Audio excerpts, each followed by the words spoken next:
Laying down on the job, Parker?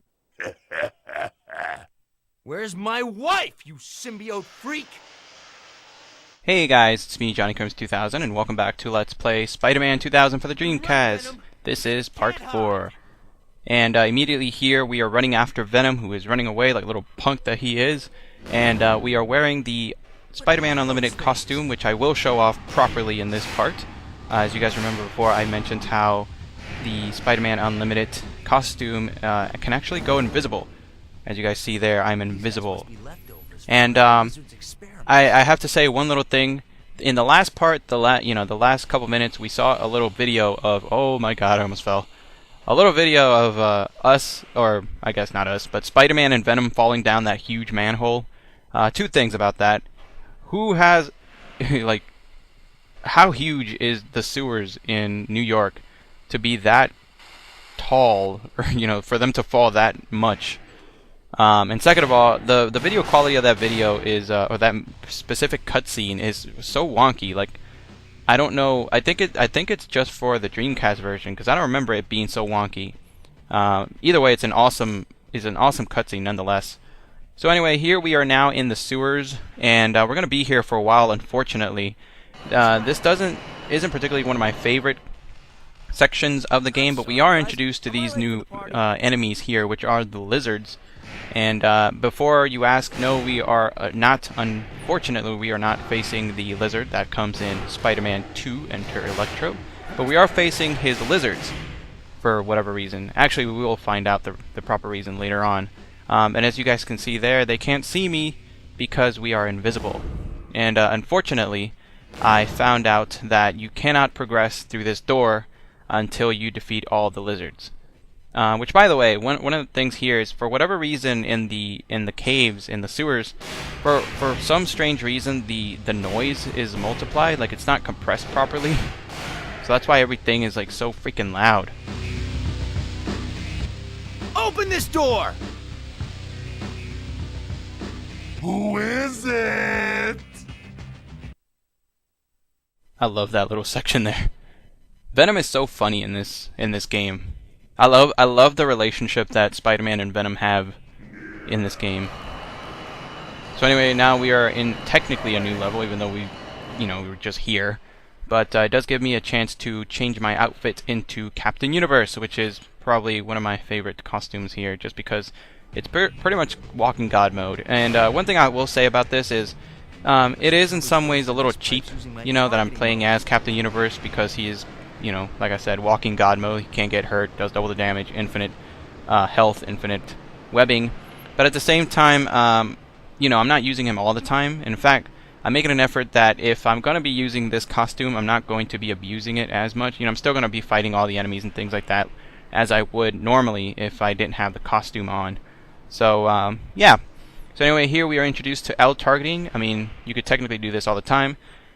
And what it allows you to do is it allows you to go into somewhat of a, behind the back perspective, and you can, swing to wherever your reticle is pointing. So whenever it turns green, like right there, that means you can swing to it. So right now it's red. I'm trying to swing over there, but it's too far away, so I have to settle with swinging to this pipe right here. And it's great for precision swinging, and it becomes a much larger part in the second game, Spider-Man 2 Enter Electro, which I will eventually be playing, but unfortunately I do not have a copy of the game right now. I know, it's such a travesty.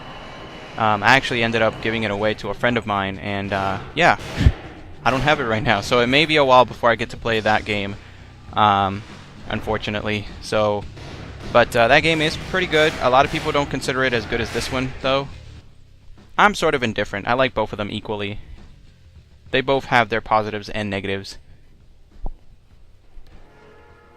So anyway, once we get to this part right here, we hear a train, and of course we see Venom riding, or not a train, a subway, and we see Venom riding on top of it. So what are we going to do? But we're going to ride on it. So now we're going to be Spider-Man 2099, which the only benefit, again, is that he does double the damage, which actually comes in quite handy in this part.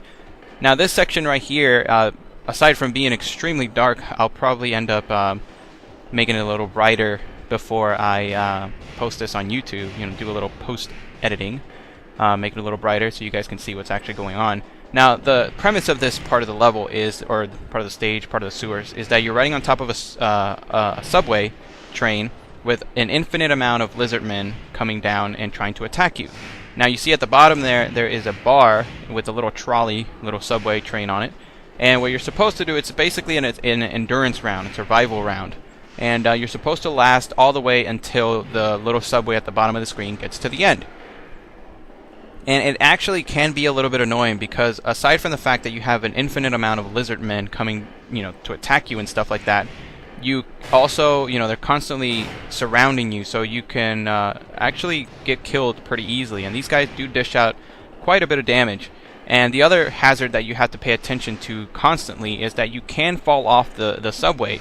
So you have to be careful that you don't end up going off to the side while you're attacking, which can happen sometimes because Spider-Man has this nasty little habit of going forward every time he does a couple of his moves.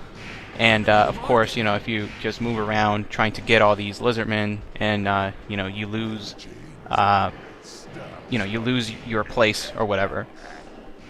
Now, one of the things that does make this section a little bit easier is that you have a constant barrage, I guess, of items that come flying towards you. As you guys can see, every now and then you get a little health pack like you saw there, and extra webbing like a web cartridge. You just have to pay attention. They'll either come to on the left side or the right side, and like I said, depending on where you are on the trolley or on the subway cart, it may be kind of hard to get. You may end up missing a lot of them. I was fortunate enough where they were just coming towards me. I just so happened to be in the right place at the right time. Sometimes this part can be all luck-based, unfortunately. Just so happen that you get good items. And you gotta love all the Tony Hawk Pro Skater 2 advertisement on the walls there.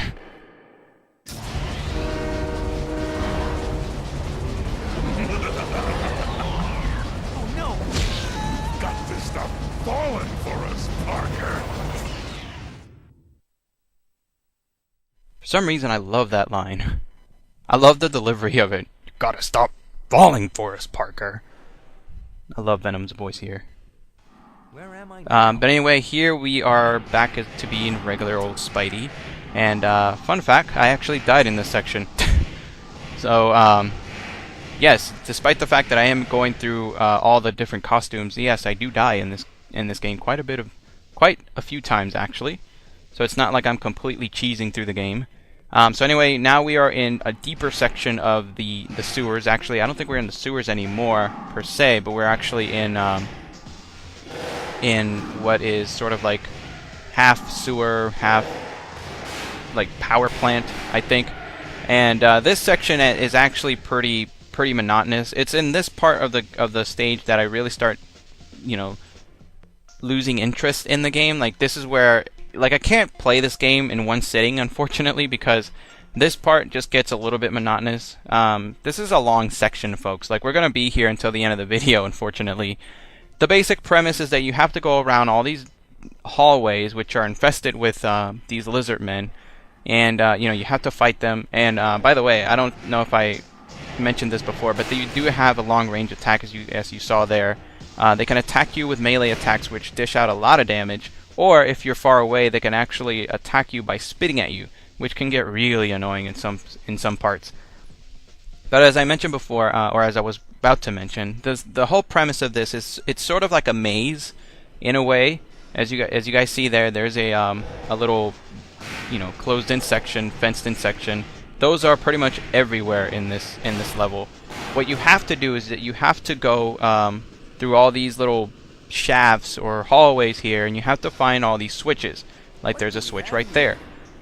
And man, this thing, recorded really dark. I'm probably gonna have to lighten this section up too. Unfortunately, all these sewer sections are really dark. Now, what you have to do is that you have to hit that switch there. You have to wait until the water goes all the way down, because unfortunately for Spider-Man here, he can't swim. Yeah, I know, right? Interesting footnote here is that Spider-Man, if you want to count Spider-Man, this game, Spider-Man 2 Enter Electro, and you want to count Spider-Man the movie, the game, and Spider-Man 2, the movie, the game, and Spider-Man 3, the movie, the game. Spider-Man didn't get the ability to swim until Spider-Man 3, the movie, the game. Which is crazy. That game came out, what, like 2006? 2007, something like that? So what I'm trying to say here is that you have to wait until the water goes completely down, all the way down. You know, it drains completely. Otherwise, Spider-Man will automatically die. He'll just drown for whatever reason, even though there's clearly, you know, there's clearly a floor here. So even if he goes all the way to the bottom, it's not like he's drowning. He's just gonna get caught in that fencing there. So yeah, this is the entirety of this stage here, is that you have to constantly go back and forth, hit switches which open up a new passageway here, hit this switch which is very similar to the last section we were in. You have to wait until this water goes all the way down, because if you jump in now for whatever reason, even if it's like even if it's like if the water goes to his knees, if you touch that water once, he'll die. And ew, that was nasty. Just crawling on the switch there. And you know, all the while taking care of these lizard men for whatever dumb reason.